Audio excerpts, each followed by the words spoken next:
Welcome to Teddi Talks, the podcast where we have open, revealing conversations about being female, being healthy, wealthy, and wise throughout generations.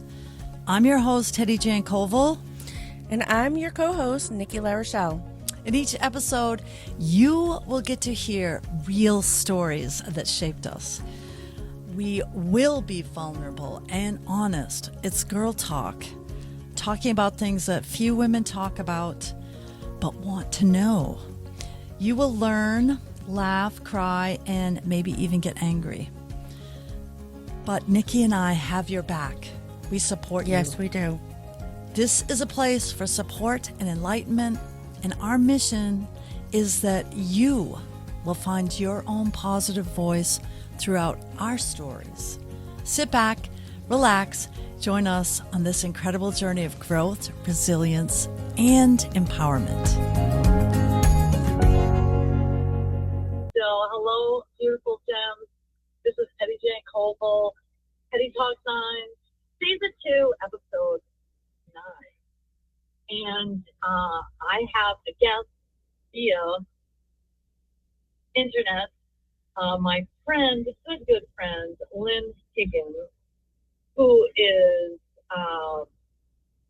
not only someone I have worked with, but we have shared many experiences, and how we met was through her bookkeeping services. And Lynn is, or was, and sometimes is still now, a Mainer. She's a businesswoman who owns her own bookkeeping company, and that I will let her explain her business here in a second. And because it is almost tax, your IRS tax return time. And that's why I invited my friend, the bookkeeper, to come on. But I do want to tell you some things about protecting yourself via the internet after. So, Lynn Higgins, welcome to Teddi Talks 9. And can you explain your business, please?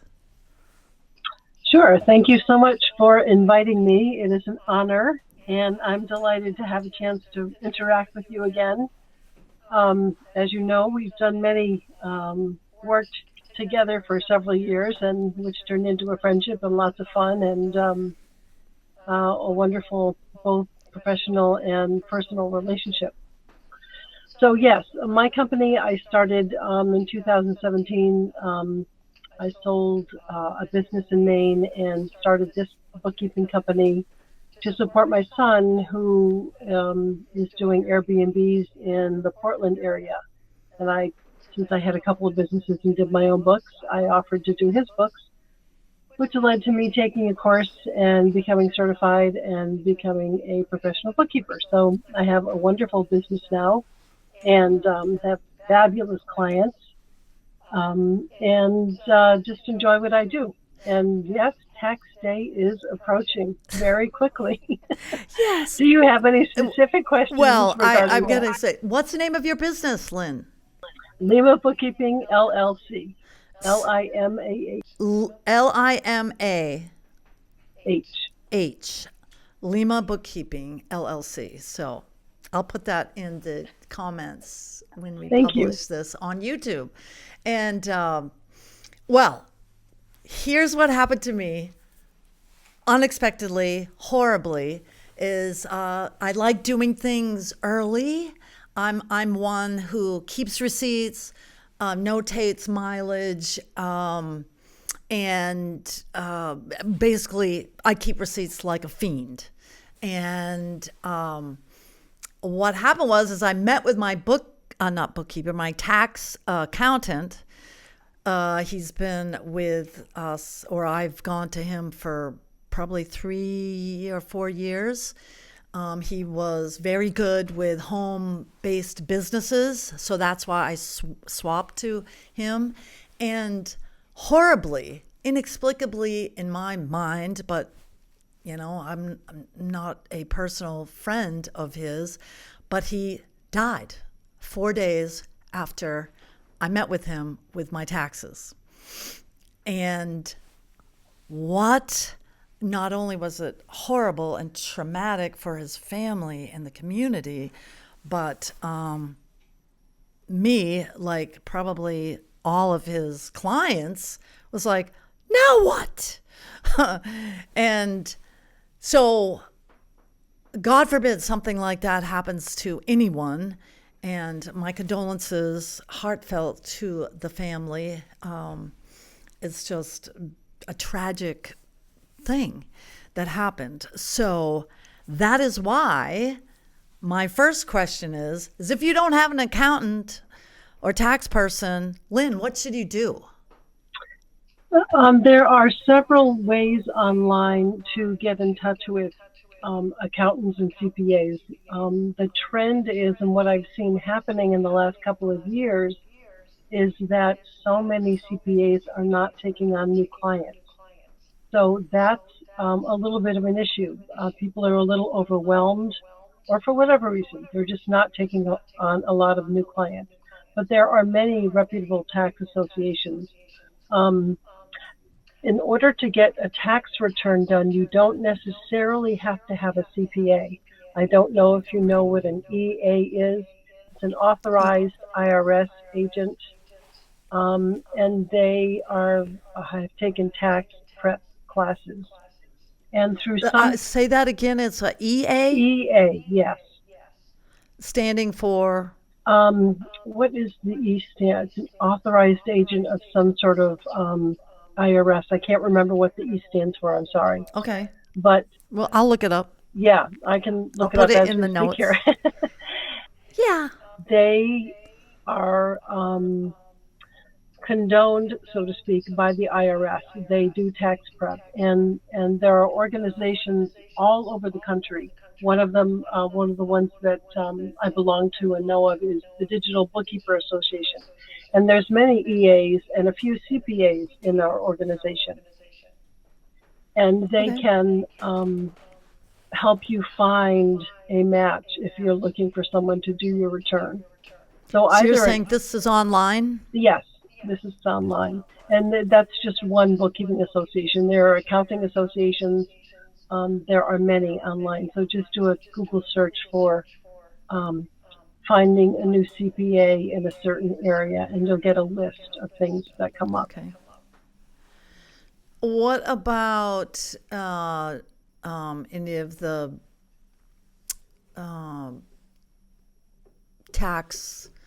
online tax companies? I don't even know, what is it? TurboTax? Yes.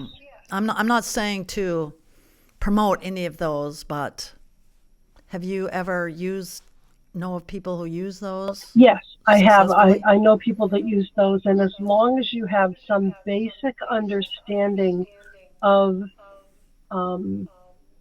income and expenses and the IRS requirements, it's perfectly fine.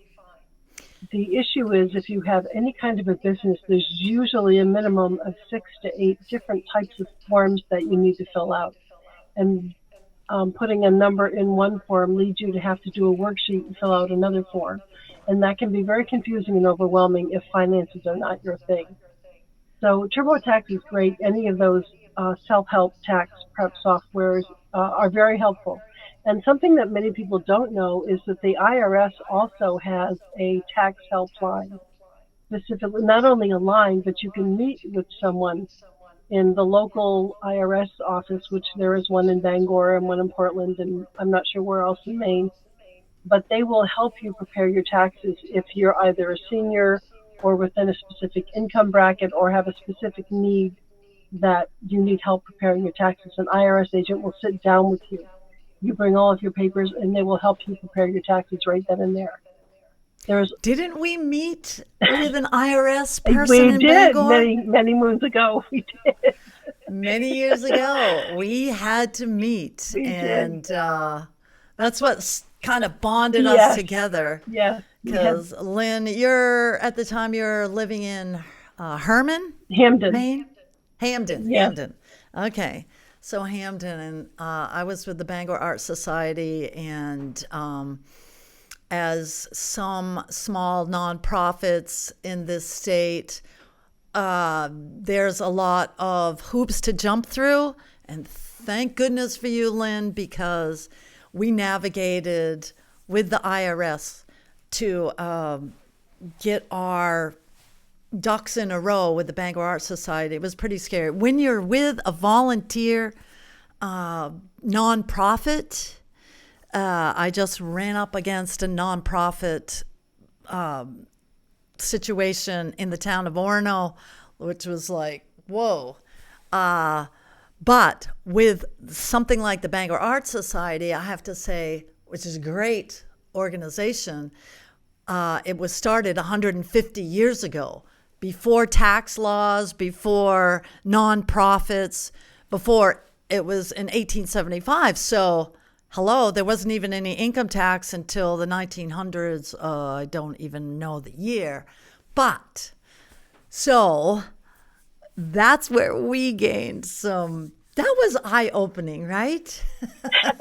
It certainly was eye-opening, and most people don't realize that small nonprofits, because they are mostly volunteers, the volunteers think sometimes that because they are tax exempt, meaning they don't have to pay any taxes on the money that they take in because it's not income, it's donation. They think that they don't need to file an income tax return. That is not true. So as you and I found out, even if you have a small amount of just donations, the IRS still wants to know about that. And they expect, Correct. and part of the permission that they give you when you get the 501c3, the nonprofit status, is that you are required to file an annual return. And Teddi, as you and I know, a small nonprofit just has to file what they call a little postcard.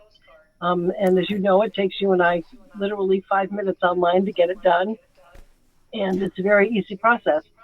But you and I met and, became close because that wasn't being done with the Bangor Art Society. And we, as you said, we jumped through hoops, we got it done, but it was quite a process. So if you're involved in a nonprofit in any way, shape, or form, make sure that the nonprofit is actually filing income tax returns. They are required to.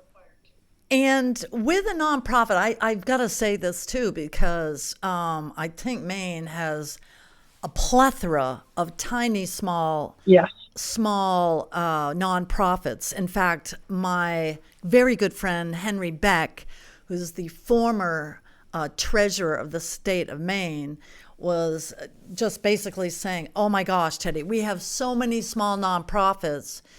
It's way too many. And if you can consolidate a tiny special interest group nonprofit with another larger group, that is beneficial especially for nonprofits who are volunteers. Yes. And many, many, many of these people, nonprofits, are volunteers because, and we'll just say it out, is that because volunteers, since ours is 150 years old, people died that were in the board of directors. They died.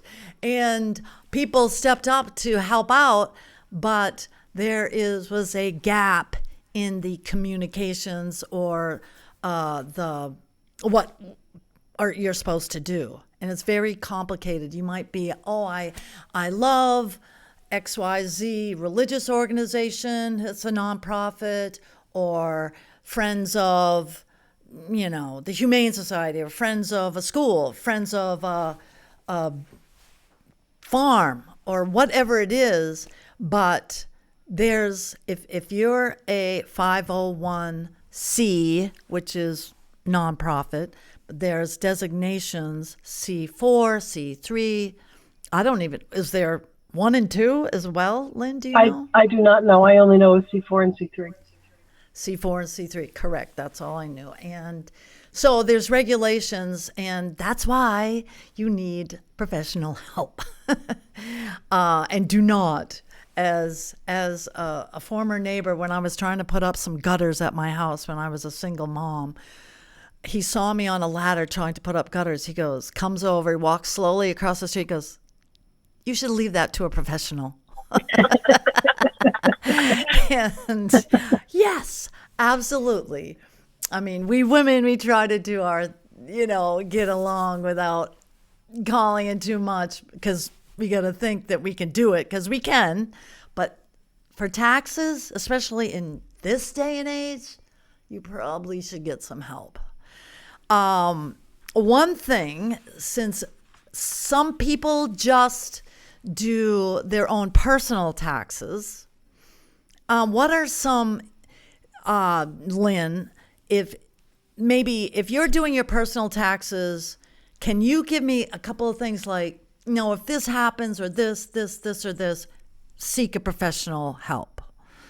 And I will start off by just saying, when I got divorced, that's when I said, I think I need a professional to help me with my taxes.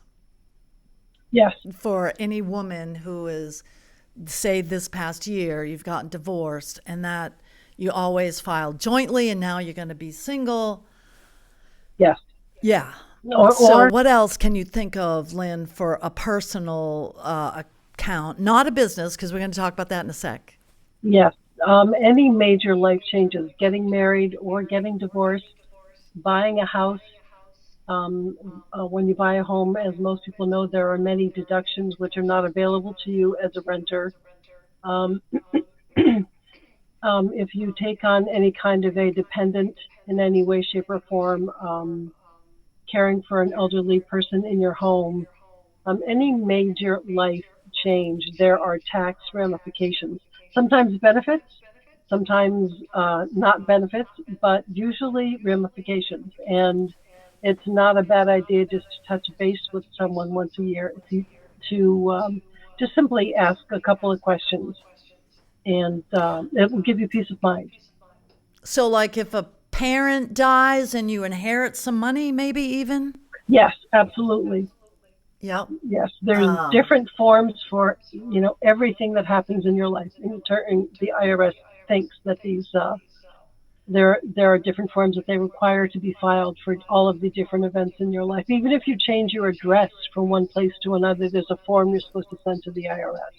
So any major life changes, it's good to just touch base with a CPA or a bookkeeper if you have one and say, hey, what do I do about this? Or if you win the lottery.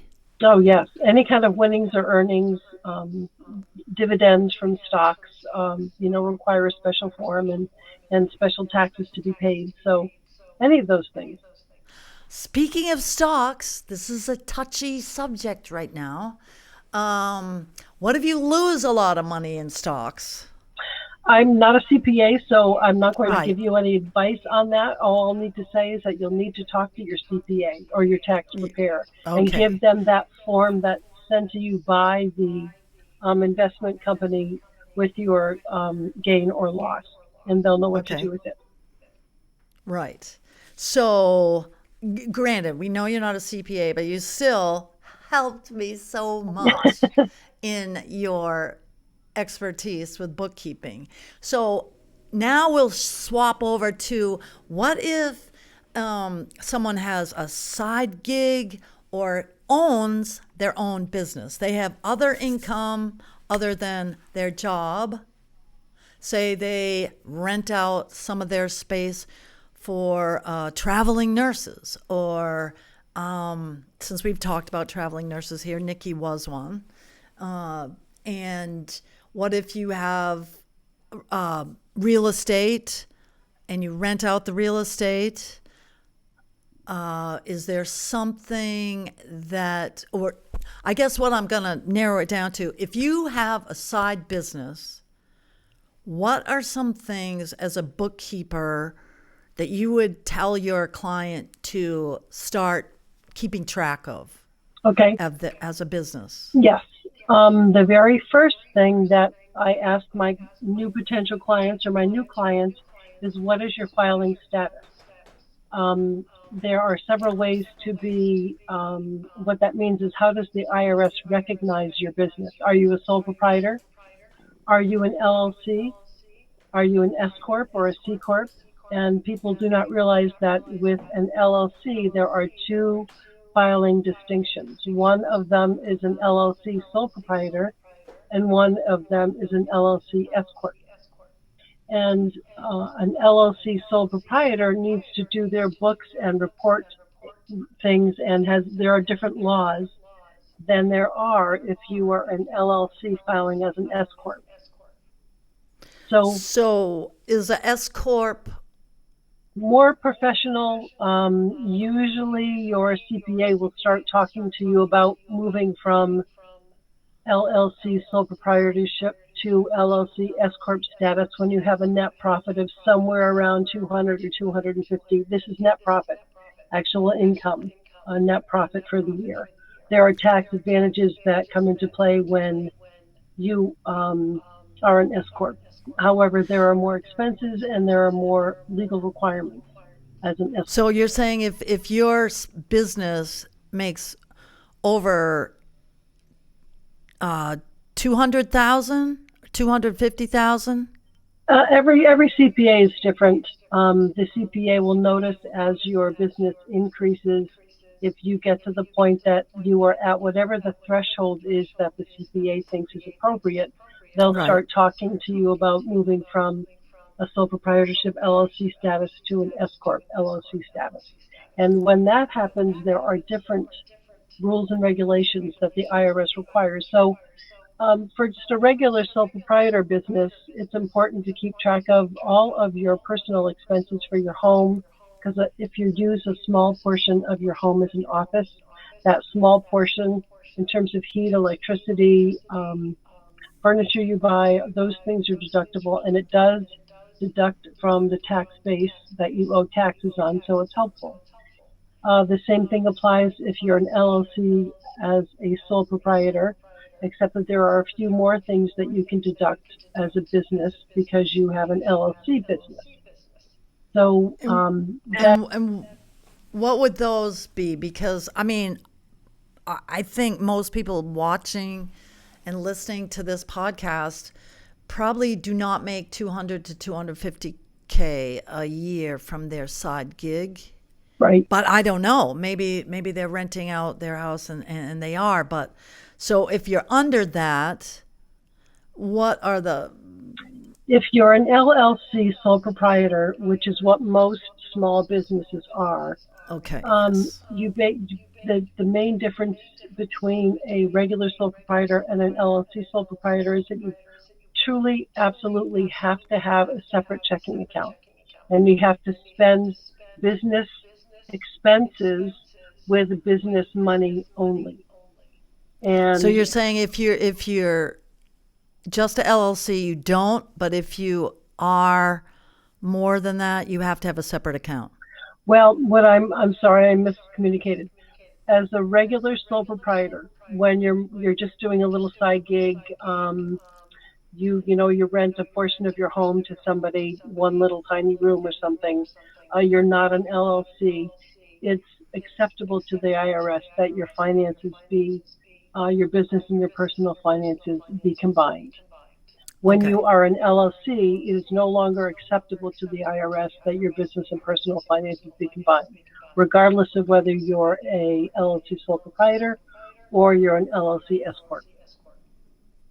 As an LLC sole proprietor, you are required to have a separate checking account, a separate debit card, a separate credit card, and all of your money that you take in for your business and all of the things that you pay for through your business go in and out from that one business checking account. And that is the same, of course, for an S Corp, an LLC S Corp. So it's how you keep track of things that makes the difference. Okay. And it's a little more intense. Even doesn't matter the amount you're bringing in. If you're a sole proprietor of an LLC, then you have to have a separate account. The bank IRS is account. going to be much happier if you have a separate account. Yes. Okay. Yes. Okay. All right then. So what about like what are some deductions or not deductions but expenses that you're allowed, like you touched on it a teeny bit, expenses that you would be allowed to claim on your taxes for this LLC sole proprietorship? If you have an LLC sole proprietorship business, it's considered an actual business. You'll have an EIN more likely than not at that point. And Right. pretty much absolutely anything that you buy, even if you buy groceries to prepare a meal for your new prospective client, that can be a deduction with an LLC sole proprietorship status.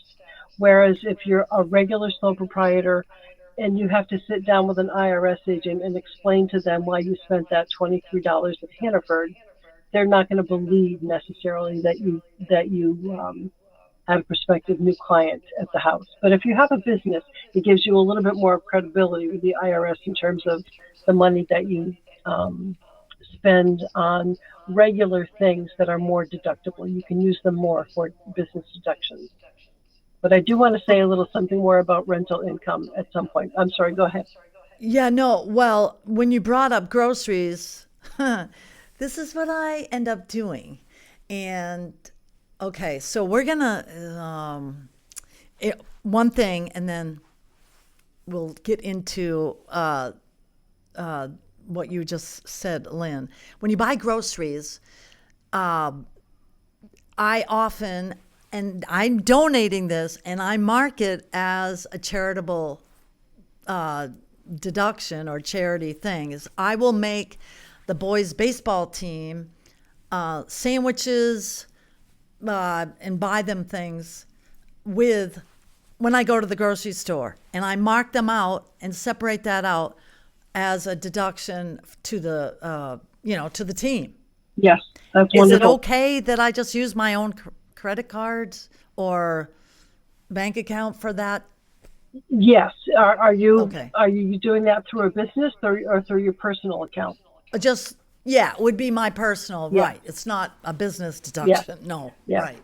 Yeah, no, just document that in the way that you are, and IRS would be happy with that. For me and those of us that are sole proprietor LLCs, when I do something like that, I actually get two separate receipts. I buy my own personal stuff. I buy the business stuff, and they're all obviously on the same day at the same time. And I just write the first initial last name of the person whom I'm meeting with related to business on the business receipt. I keep them both, staple them together, so that if I am audited, which I was once, the IRS auditor can just look at it and see, oh, okay, well, no, that's not That's an that. issue. Okay. Right. And that's when as a bookkeeper, we are trained that every single thing that I do with the thought that I may have to sit down and explain my reasoning for doing something to an IRS auditor. Not that I'm perfect and I don't do things, make mistakes. I do. But in general, what they want to know is that you're doing things to the best of your ability and doing 99.9% of things correctly. Right. So, why don't you explain what we kind of like, if you have a rental, what were you going to add with that? Rentals are a little bit of a different animal, and you should definitely talk with someone who has some rental property management or property bookkeeping experience. The reason is some people are doing just what we call midterm or long-term rentals, which is renting like to visiting nurses for half a year, or a regular annual lease. That's a regular either midterm or a long-term rental. The new thing that many people are doing are called short-term rentals, which are Airbnb, VRBO, HomeAway, those kinds of things. That's a whole different animal. There are different requirements based on what type of a rental you're doing, and there are different tax liabilities based on what type of rental you are doing. So my advice would be to talk to your CPA or a bookkeeper who has experience in short-term rentals if you're going to get into that, because it's a whole different way of having to do books. Oh, okay. I mean, I think there's a lot of people who are thinking of that to make some extra money and doing it now. One of some things that with as artists, and I have so many artist friends, the travel incurred when I go to paint a painting or go to a festival or work at a co-op or set up an exhibit. So I use all that mileage for artists. I mean, and obviously there's costs of the paint and canvas and frames, everything associated with that. So how, I guess, for specific businesses, travel, yes, I get my mileages and whatnot. Would I be able to, when I go to a conference, for example, and some are paint outs, some are any those expenses have to be paid with my business credit card? It would be best, yes. And what I encourage people to do is to keep the receipts in just a separate envelope. I have two envelopes in my little drawer here. One is for personal, one is for business. And, you know, I just take them and put them in the correct envelope, usually only once every month, to be perfectly honest. But Yeah. and then at the end of the year, I take them all out and make sure they match up with expenses as they come through the account, and pay myself back for things that I might have paid personally that are actually business expenses. That's something that small business owners forget to do. We're somewhere and we forgot the business debit card and we buy it with our personal card, but it's a business expense, and sometimes that can add up. I just wrote one of my clients a check for over $5,000 because of things that they paid personally, which are actually business expenses, and I have the receipt. So, you know, if I ever sat down with an IRS agent, I have documentation. Right. So those things definitely are deductible. Just keep a separate record, a separate envelope, some way of your record keeping separately. And Teddi-Jann, I know you, not only do you keep your receipts, but you know where they are. That's bookkeeping. That's a bookkeeper's heaven. We know. It's fabulous.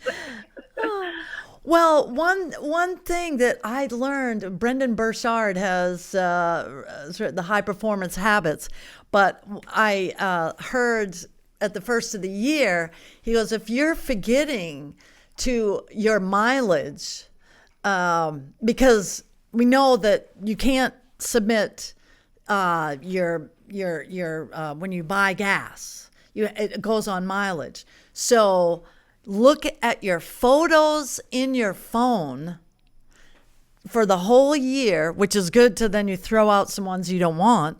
True. And it takes a while, but go through that your phone and what pictures you've taken. Oh, right. I went to the, the Farnsworth Museum for whatever it was down in Rockland. So I put Rockland, and I figure out the mileage for that. I mean, obviously, if you can keep the mileage exactly, it's probably better, but at least you got a review to make, it's kind of like a double check to look at pictures on your phone.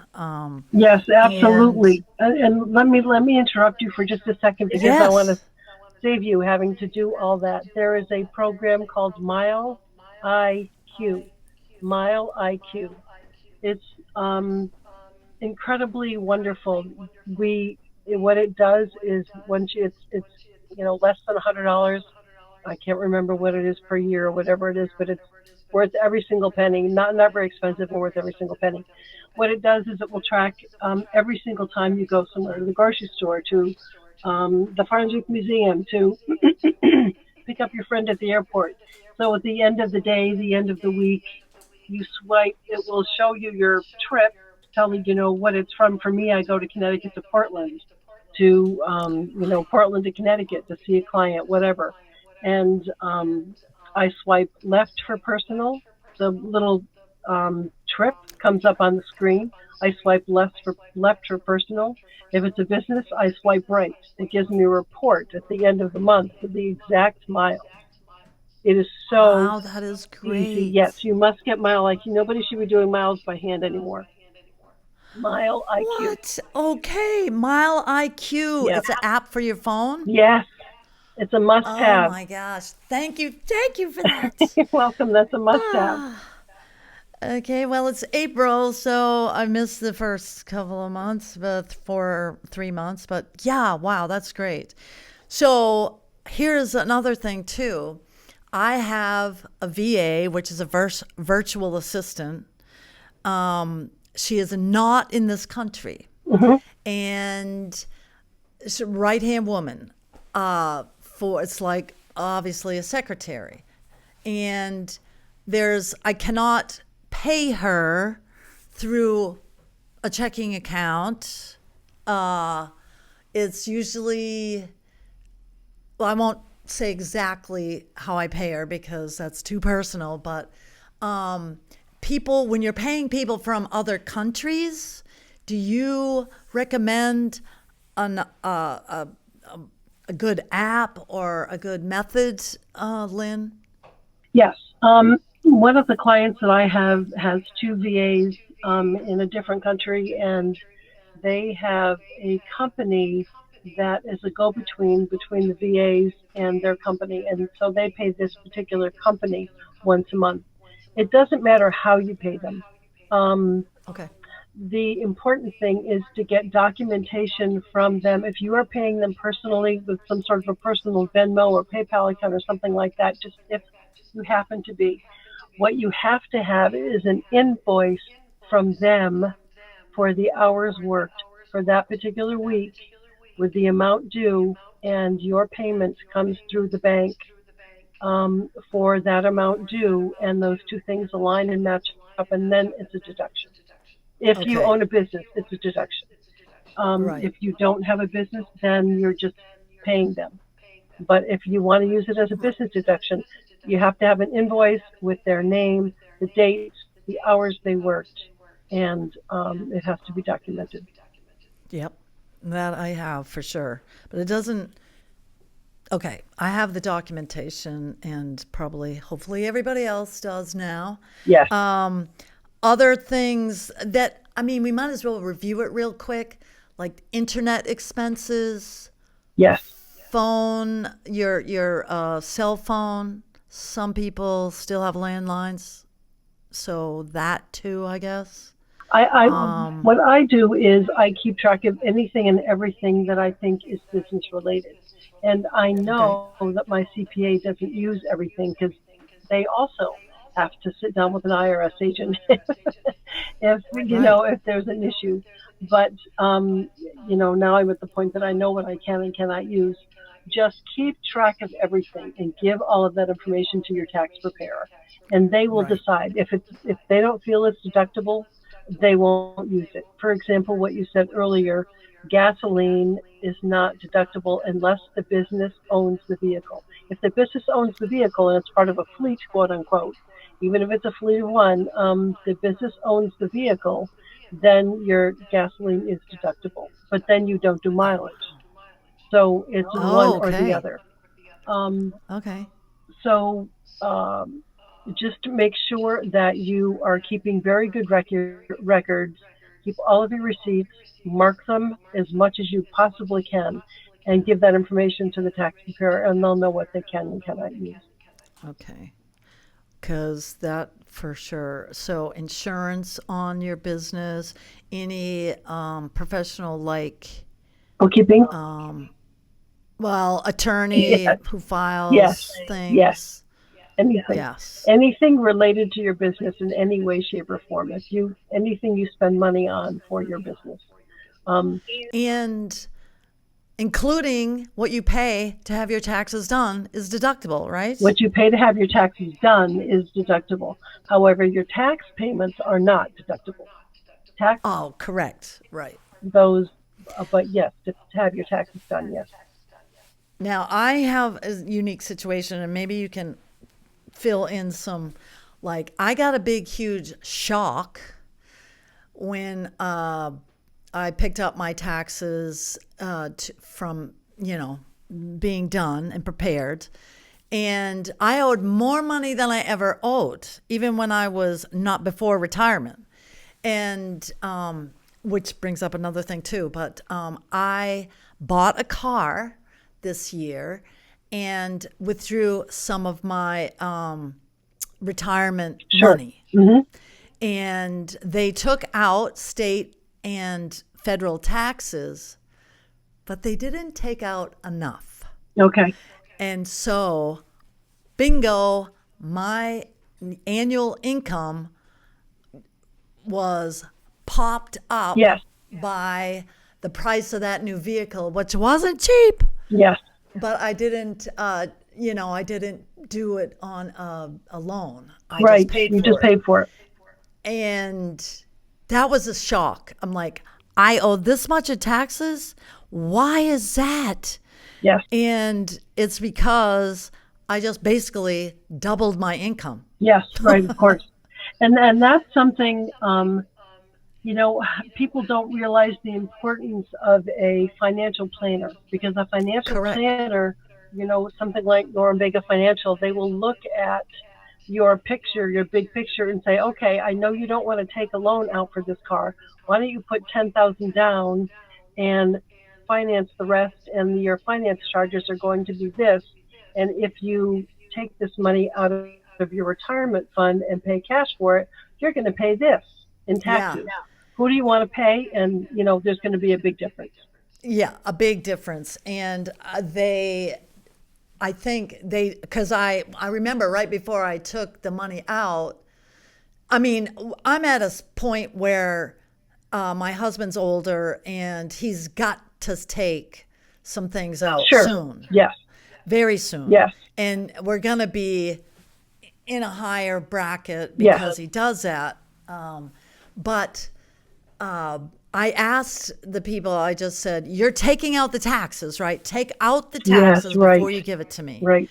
And they assured me that they did, but they didn't take out enough. Yeah. And, oh, goodness. That's quite a shock. Realizing that would push me over, or maybe it's my own fault, really, for not verifying. Oh, yeah. If you don't know, you don't know. I know, that's the thing. Right. So now you know, if you're going to take out some money that you have in savings or retirement or investments, that is going to increase your income and you will be taxed on it. Yes. Oftentimes you have a 60-day payback where you can take money out of your retirement account. And if you put it back in 60 days, it's just considered a short-term loan, and there aren't any tax ramifications. But if you intend to keep it, make sure you've got a plan. Right. So that would kind of that's a shocker. me. Yes. And now I know why it was so high. But when you're retired, Lynn, is there any advice for people who are retired? Just kind of general things like that scenario? The best advice I can give you, I don't know if you're allowed to promote other businesses in the area, but there are. Sure. Yes. I happen to know the owner of Limah Bookkeeping Financial up in Hampden to be a person of great integrity and also very, very smart and very knowledgeable. So, and this particular person doesn't mind meeting with anybody to help them figure out a strategy for things like this. So consult someone like that who has knowledge, who's of a similar age bracket, who's going through some of the same things, and ask them these questions. And they'll give you a couple of different options as to how to handle what you're thinking about doing, or they'll tell you yay or nay, do it or don't do it, and have a very good reason for it. So I would get some advice. Limah Bookkeeping Financial is where? They're in Hampden. It's Mary and Hampden. Syverson. Okay. Yep. She's been in business. And I mean, the person that I have gone through for many years is through Ameriprise. But I still got hit with a surprise. Yeah, and right. maybe I didn't understand what was what. So, yes, those are two financial tax, not tax, but investment strategists. Yes. Yes. And there are many. I'm going many good people. to bring up one last thing. Sure. Before you might want to finish with something. I admire one of my people. I'll show you this book. It's just the workbook of Rachel Rogers. She's a We Should All Be Millionaires author, and she's a successful, she was an attorney, and she wrote a program for Business Bodyguard. That's how she made her first millions, I guess, which was a package about when you start your business, these are all the legal kind of things you should check mark. So she wrote We Should All Be Millionaires. And I just took a little workshop with her, and I'm just wondering, Lynn, so throughout history and media, it is kind of promoted, or a message that's, whether we agree or not or realize it or not, it's that women are constantly inundated with messages that we're shopaholics, we shop online, we have we buy shoes and clothing and max out our credit cards, and that women really are kind of portrayed as not being very financially savvy. And when you see on social media or even on television or via the news, whatever, how can women's, I think, should be not regarded in that way. First of all, I hate to shop, except if it's one special things that I'm dying to have. But I'm not the one that goes and scrolls on social media endlessly to buy whatever. So what is your advice for a woman to kind of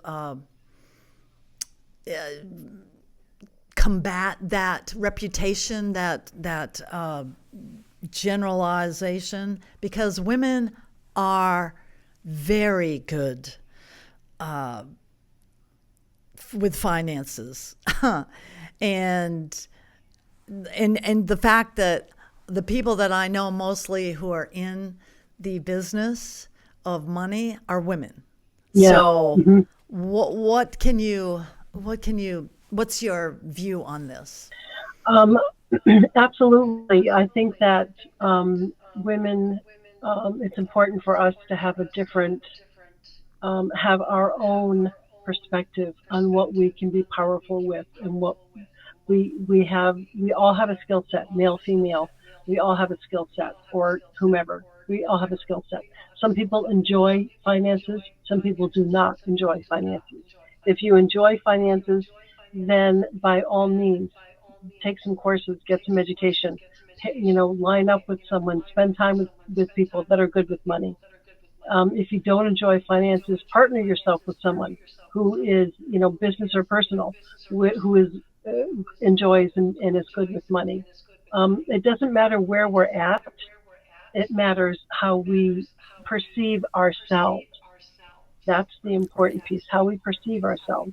If we perceive ourselves as powerful and competent and capable, that's a different perception than if we perceive ourselves as a victim of being, that we haven't had the proper education, or that we haven't had the same opportunities.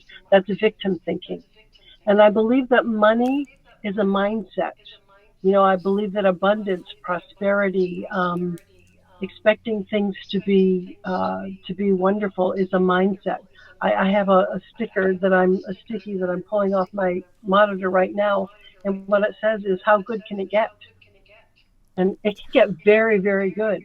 It is a mindset. Start doing a little bit of mindset work related to money. And this woman, Rachel, that I haven't heard of her, but she sounds awesome. There are many, Rachel many. Rogers, we should all be millionaires. Rachel This Rogers, is a workbook. Write that down. There are many, many people, men and women, that teach that money is a mindset. And I have experienced that in myself over the last several years. So I firmly believe that concept. And I'll just cut in there for a sec. Is like, I totally believe that too. And lots of us, when we grew up, I can hear my dad, mother, what do you think, money grows on trees?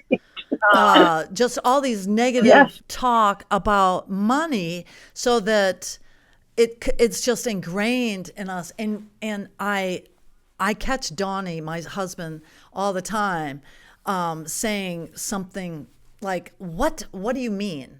No, you must think this is good.